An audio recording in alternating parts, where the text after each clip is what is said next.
Doctor Sunil, एक तर तुझं हॉस्पिटल चालत नाही, लॉस मध्ये जातोय, तरी पण पेशंट बरोबर त्यांच्या नातेवाईकांबरोबर टिंगलटवाळी करायची तुझी सवय मात्र गेलेली नाही. रुको जरा, सबर करो.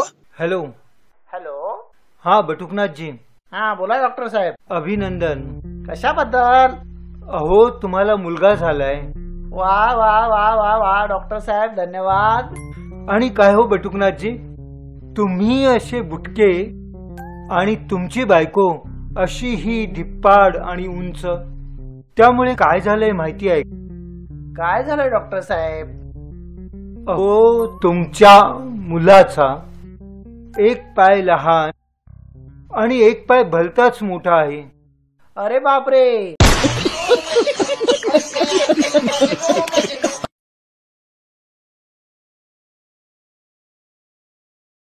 डॉक्टर सुनील, अरे त्या हॉस्पिटल्स मध्ये एवढे औषध, सॅम्पल्स, टॉनिक्स, विटामिन्स वगैरे आहेत, ते काय एक्सपायर झाल्यापर्यंत वाट बघशील का? कोणाला तरी दे ना ते शाळेतल्या मुलांना वगैरे, म्हणजे त्यांच्या तरी उपयोगात येतील.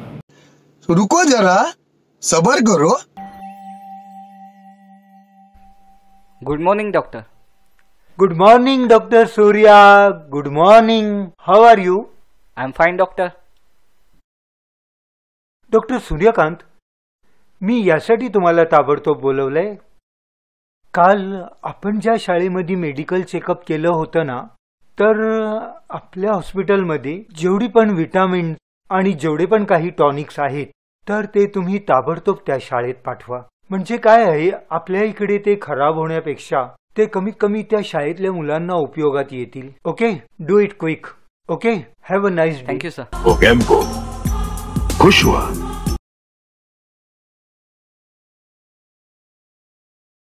सुनील, अरे तो तुझा किडनी फेल झालेला दारुड्या भलताच ज्ञानी झालेला दिसतोय.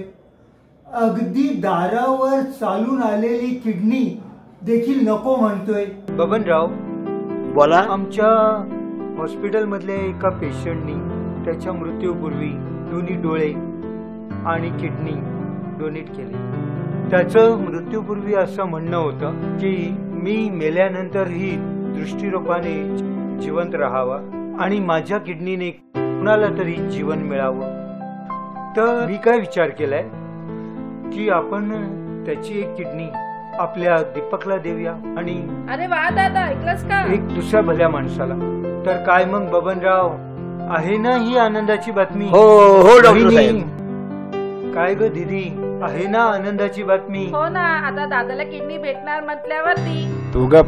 आणि काय रे दीपक, तुझा का असा चेहरा उतरलाय? हा हो ना दादा, काय झालं? किडनी मिळते, नवीन जीवन मिळते. काय झालं तुला? तू आनंदात पाहिजे, हस ना. डॉक्टर साहेब, मला किडनी नाही पाहिजे. नाही पाहिजे? माझं राहिलेलं आयुष्य मला आईबाबांच्या सेवेत घालवायचंय, म्हणून मला किडनी नको. अरे पण कर ना सेवा. कोण नको म्हणतोय तुला?